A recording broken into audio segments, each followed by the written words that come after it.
Seekor lalat bisa menjerumuskan kita ke dalam neraka, tapi seekor lalat pula bisa membawa kita menjadi penghuni surga.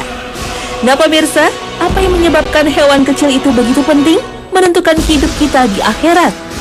Lantas, apa hubungan lalat dan perbuatan syirik yang akan menjadi tema episode Hasanah kali ini?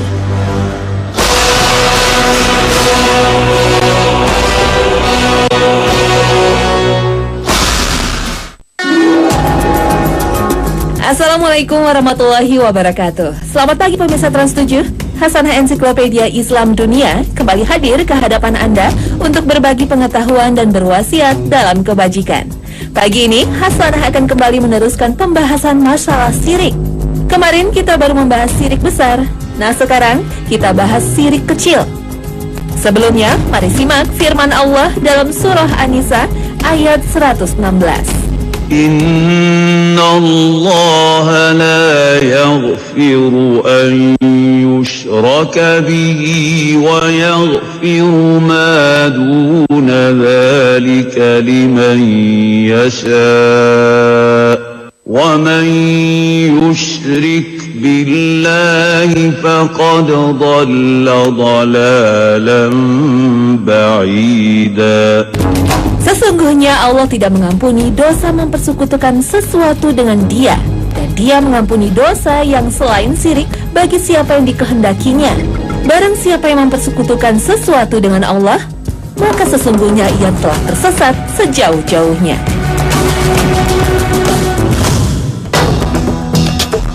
Sekedar mengingatkan, syirik adalah perbuatan manusia yang menyamakan makhluk dengan Allah dalam persoalan yang merupakan kekhususan Allah, seperti berdoa kepada selain Allah ataupun meminta keselamatan kepada selain Allah.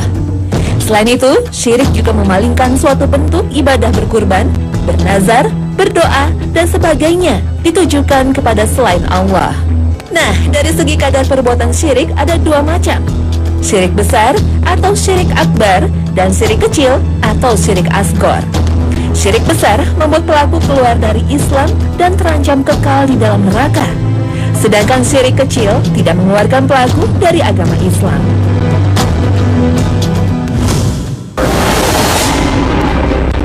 Tahukah Anda perbedaan syirik besar dan syirik kecil?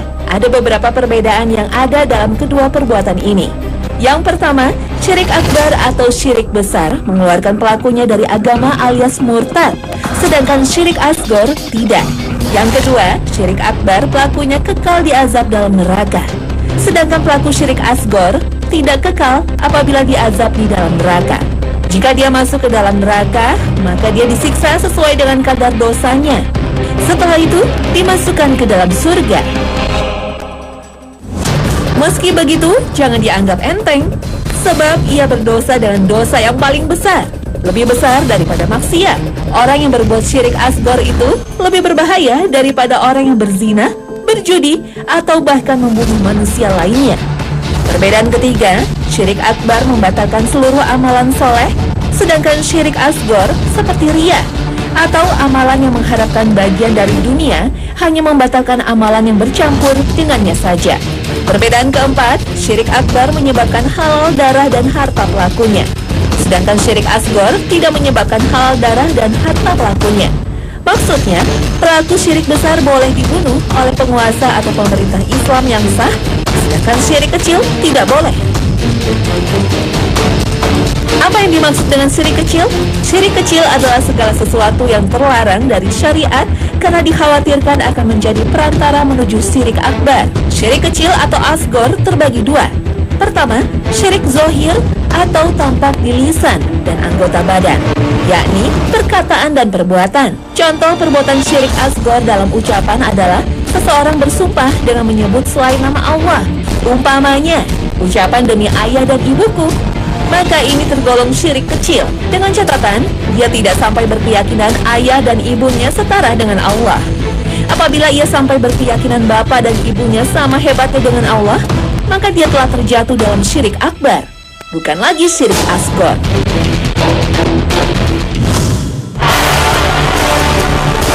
Bagaimana dengan contoh perbuatan syirik kecil dalam perbuatan manusia? Kita lihat misalnya seseorang yang terhindar dari sebuah musibah marah bahaya, Tetapi ia yakin yang menyelamatkan dari musibah tersebut adalah jimat yang dikenakannya, bukan Allah yang melindunginya. Saat kejadian itu, ia sedang mengenakan jimat. Karena itu, ia yakin jimat itulah yang membuatnya selamat dari kecelakaan. Selain itu, ia juga berkeyakinan jika tidak memakai jimat, pastilah Allah tidak akan menolongnya atau tak akan terhindar dari mara bahaya. Pada saat itulah, orang ini terjatuh dalam kesyirikan kecil. Sebaliknya, apabila dia berkeyakinan 100% selamat musibah disebabkan jimat-jimat yang dia kenakan, ditambah dia meyakini bahwasannya jimat-jimat itu dengan sendirinya memiliki kemampuan untuk menghindarkan dia dari musibah, maka dalam keadaan seperti ini, dia telah terjatuh dalam syirik akbar. Maka jauh lebih baik bila jimat-jimat yang ada tersebut harus dibuang agar kita benar-benar terhindar dari kesyirikan. Sekarang syirik kecil yang kedua, yakni syirik khafi atau tersembunyi. Syirik ini ada dalam tujuan dan niat sebuah ibadah. Contoh perbuatan syirik asgor yang masuk kategori khafi adalah seseorang yang melakukan amalan sholat dengan niat mendapatkan pujian orang lain, bukan berharap pahala dari Allah. Contoh lain, seseorang berinfak bukan untuk mendekatkan diri kepada Allah, tetapi dia menginginkan pujian manusia. Dia berharap dipuji sebagai orang yang gemar beramal. Dalilnya adalah firman Allah Ta'ala dalam surah Al-Kahfi ayat 110. Barang siapa mengharapkan perjumpaan dengan Rabb-nya, maka hendaklah ia mengerjakan amal yang saleh dan janganlah ia mempersekutukan seorang pun dalam beribadah kepada Rabb-nya. Perbuatan syirik kecil kategori ini merupakan bentuk syirik yang tersembunyi yang sangat dikhawatirkan oleh Rasulullah SAW menimpa para sahabat beliau. Bila para sahabat saja masih dikhawatirkan akan tertimpa syirik kecil, maka bagaimana dengan kita semua yang sangat jauh keimanannya dibandingkan mereka? Karena itu, sudah selayaknya kita lebih takut jika hal ini menimpa kita semua. Bagaimana agar terhindar dari perbuatan syirik yang tersembunyi ini? Di antara caranya adalah dengan berdoa agar terlindung dari syirik, baik syirik yang kita ketahui maupun yang kita tidak sadari. Selain itu, kita senantiasa memperbaiki niat dan keikhlasan kita dalam setiap amal perbuatan yang kita lakukan, baik saat akan beramal maupun setelah beramal. Selain itu, kita harus sadari bahwa hanya Allah lah yang paling berhak mendapatkan segala bentuk peribadatan, bukan yang lain. Sedangkan manusia sama sekali tidak berhak, mereka semua sama sebagai hamba di hadapan Allah. Maka janganlah sekali-kali kita mencari muka dan pujian di hadapan manusia dalam ibadah yang kita lakukan. Jika manusia saja tidak berhak, apalagi makhluk halus, jin, ataupun ruh orang yang telah meninggal. Mereka tidak memberi manfaat untuk manusia.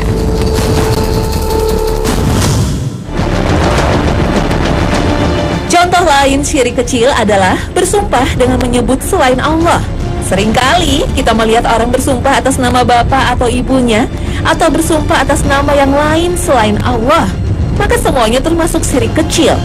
Nabi Muhammad SAW memberi wejangan yang sangat jelas. Rasulullah SAW menyebut perbuatan seperti itu termasuk kekufuran atau kesyirikan. Rasulullah SAW bersabda, barang siapa yang bersumpah dengan selain Allah, maka sungguh dia telah kafir atau telah syirik. Selain sumpah, ucapan-ucapan kita pun bisa masuk kategori syirik kecil. Misalnya, ketika kita sukses meraih sesuatu, maka seringkali mengucapkan syukur bukan kepada Allah semata, tetapi menyandingkan dengan makhluk. Umpamanya, ucapan atas kehendak Allah dan kehendak Anda, misalnya dengan menyebut nama orang, saya berhasil meraih prestasi ini. Atau ucapan kalau bukan karena Allah dan Pak Bos, saya bukanlah siapa-siapa.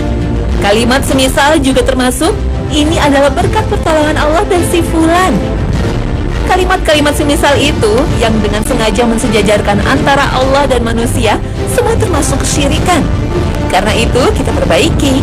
Yang benar dari ucapan di atas adalah atas kehendak Allah kemudian kehendak Anda, maka saya bisa meraih prestasi ini.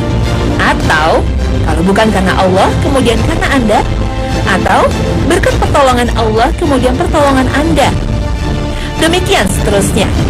Maksudnya Allah dikedepankan dan ditonjolkan dan bukan disejajarkan dengan manusia. Rasulullah SAW telah bersabda, Janganlah kalian semua mengucapkan atas kehendak Allah dan kehendak fulan, tetapi katakanlah atas kehendak Allah, kemudian atas kehendak fulan. Hadis riwayat Ahmad dan Abu Daud dan merupakan hadis sahih. Dengan ucapan ini, maka kita terhindar dari kesyirikan. Lebih lagi, kita sekaligus tidak melupakan ucapan terima kasih atas jasa atau bantuan yang diberikan oleh orang lain. Dengan kalimat itu, dua tujuan dapat tercapai sekaligus. Bagaimana bila diucapkan hanya untuk manusia? Jelas termasuk kesyirikan. Misalnya kalimat, apa yang saya raih selama ini semua berkat kerja keras saya dan tim. Lalu peran Allah di mana? Jelas ucapan seperti itu adalah keliru. Mestinya kita ucapkan, apa yang saya raih selama ini berkat pertolongan Allah dan kerja keras saya dan tim.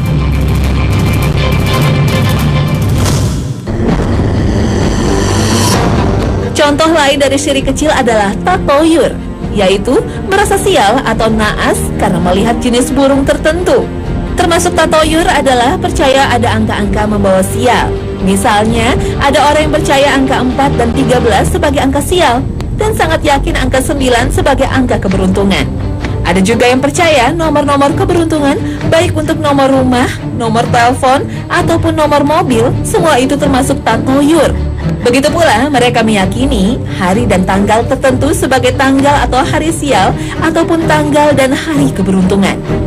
Rasulullah SAW telah bersabda dari Ibnu Mas'ud secara marfu, tiaroh adalah syirik, tiaroh adalah syirik, dan tidak ada seorang pun dari kita kecuali terbersit dalam dirinya sesuatu dari hal itu.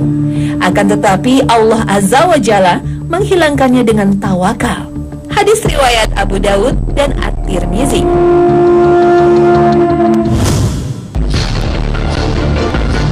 Demikian juga termasuk syirik kecil, yaitu memakaikan gelang dari benang dan lainnya kepada anak-anak dengan tujuan untuk menolak bahaya atau bala.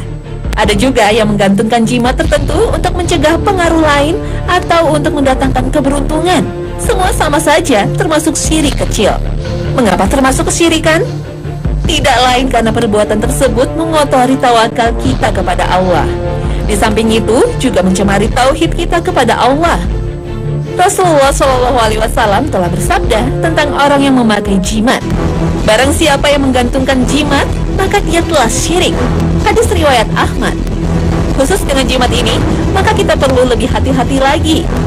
Memakai jimat termasuk dalam kategori syirik kecil jika pemakainya berkeyakinan bahwa jimat itu hanya merupakan sebab atau sarana saja. Adapun jika ia meyakini dan menggantungkan diri secara mutlak dan berkeyakinan bahwa jimat tersebutlah yang dapat memberikan perlindungan, maka orang tersebut telah jatuh kepada syirik besar. Nauzubillah min zalik. Dan sekali lagi, pelaku syirik besar, dia terancam kekal di dalam neraka. Demikianlah, kita sekarang sudah mengetahui bentuk-bentuk kesyirikan. Semuanya termasuk dosa besar. Jadi selayaknya kita menyikapi dosa, janganlah kita melihat besar kecilnya dosa. Jangan kita memandang apakah ini syirik besar atau syirik kecil. Tetapi lihatlah kepada siapa kita sedang bermaksiat. Jika kita bermaksiat kepada Allah, maka sadarlah ini adalah dosa yang sangat berbahaya. Dengan kesadaran seperti ini, maka insya Allah kita akan senantiasa waspada dan berhati-hati. Kita juga senantiasa merasa dalam pengawasan Allah Subhanahu wa Ta'ala. Lantas, kita berharap akan hilang dari diri kita sikap meremehkan dosa. Jika kita sudah berani meremehkan dosa, maka berhati-hatilah karena ini merupakan indikasi seorang fajir, yakni orang yang tidak takut dosa. Ibnu Mas'ud radhiyallahu anhu pernah berkata, seorang mukmin melihat suatu dosa seakan-akan dia duduk di bawah gunung dan takut jika gunung itu menimpanya. Beliau melanjutkan, adapun orang fajir, maka ia memandang dosa bagaikan lalat yang hinggap di hidungnya. Lalu beliau berisyarat begini, yakni menggerakkan tangannya di depan hidung untuk mengusir lalat. Ini merupakan isyarat bahwa ia meremehkan dosa, sebagaimana ia meremehkan seekor lalat yang terbang di hadapan hidungnya.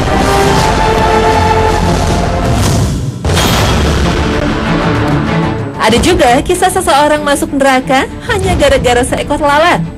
Jika lalat bisa memasukkan orang ke neraka, bagaimana dengan binatang yang lebih besar?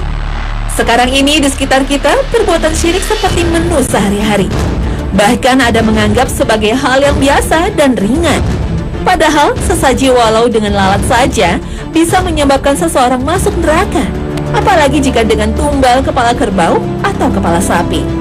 Dari Thariq bin Syihab, beliau menceritakan bahwa Rasulullah SAW pernah bersabda, ada seorang lelaki yang masuk surga gara-gara seekor lalat, dan ada pula lelaki lain yang masuk neraka gara-gara lalat. Para sahabat bertanya, bagaimana hal itu bisa terjadi, wahai Rasulullah? Beliau menjawab, ada dua orang lelaki yang melewati suatu kaum yang memiliki berhala. Tidak ada seorang pun yang diperbolehkan melewati daerah itu, melainkan dia harus berkorban, memberikan sesaji sesuatu untuk berhala tersebut. Mereka pun mengatakan kepada salah satu di antara dua lelaki itu, berkorbanlah. Ia pun menjawab, aku tidak punya apa-apa untuk dikorbankan. Mereka mengatakan, berkorbanlah, walaupun hanya dengan seekor lalat. Lelaki pertama pun berkorban dengan seekor lalat, hingga mereka pun memperbolehkan dia untuk lewat dan meneruskan perjalanan. Karena sebab itulah, ia masuk neraka. Mereka juga memerintahkan kepada orang yang kedua, berkorbanlah. Ia menjawab, tidak pantas bagiku berkorban untuk sesuatu selain Allah Azza wa Jalla. Akhirnya, mereka pun memenggal lehernya. Karena itulah, orang kedua ini masuk surga. Hadis riwayat Imam Ahmad. Nah pemirsa, jangan menganggap enteng perbuatan syirik.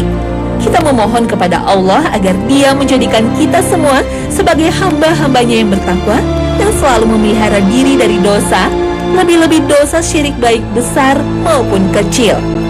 Kita berharap agar jangan sampai terperosok pada tipu daya setan. Allah berfirman, أفمن هو قائم على كل نفس بما كسبت وجعلوا لله شركاء قل سموهم أم تنبئونه بما لا يعلم في الأرض أم بظاهر من القول بل زين للذين كفروا مكرهم وصدوا عن السبيل ومن يضلل الله فما له من هاد. Sebenarnya orang-orang kafir itu dijadikan oleh setan memandang baik tipu daya mereka dan dihalanginya dari jalan yang benar. Dan barang siapa yang disesatkan Allah, maka baginya tak ada seorang pun yang akan memberi petunjuk. Al-Quran Surat Ar-Ra'd ayat 33. Agar kita terhindar dari perbuatan syirik, maka kita sedikit rinci lagi. Syirik menurut kadarnya perbuatan terbagi menjadi syirik besar dan syirik kecil. Sedangkan syirik akbar itu ada syirik dalam berdoa, yakni merendahkan diri kepada selain Allah dengan tujuan untuk meminta dan berharap kepada selain Allah. Ada juga syirik dalam niat, kehendak, dan maksud, yakni ibadah ditujukan semata-mata ingin dilihat orang atau untuk kepentingan dunia semata. Ada juga syirik dalam ketaatan, yakni menjadikan sesuatu sebagai sekutu bagi Allah dalam menjalankan syariat dan beridho atas hukum tersebut. Berikutnya, ada syirik dalam kecintaan.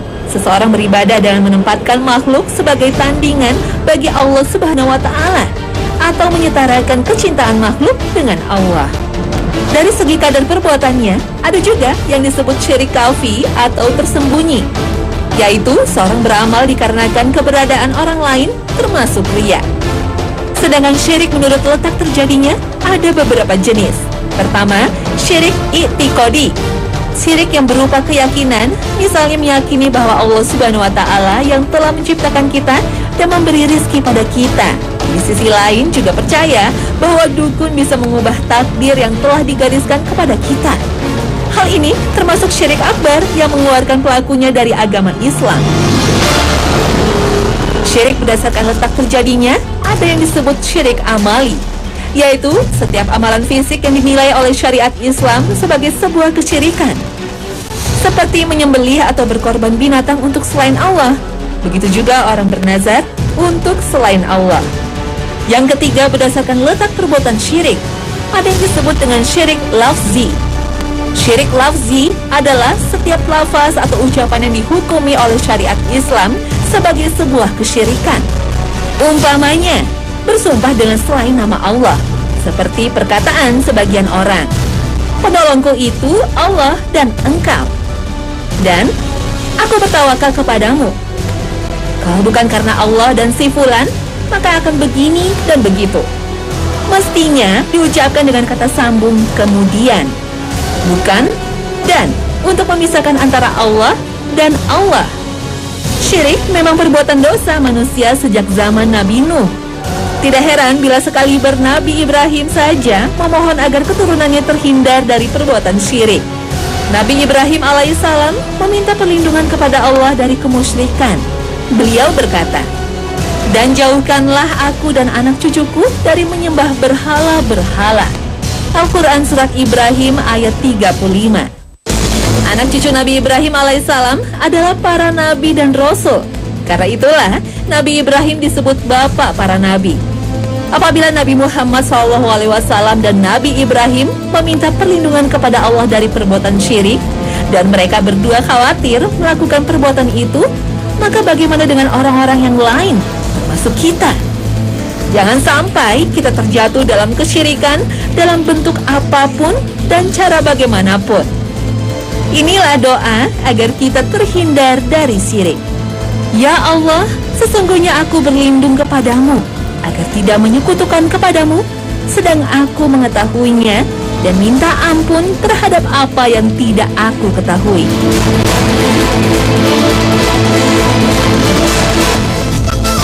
Nah pemirsa, demikianlah pembahasan soal syirik, dari syirik besar hingga syirik kecil. Mudah-mudahan episode ini semakin memberi pemahaman kepada kita dan meningkatkan keimanan kita, sehingga kita terhindar dari semua perbuatan syirik. Terima kasih atas perhatian Anda. Wassalamualaikum warahmatullahi wabarakatuh.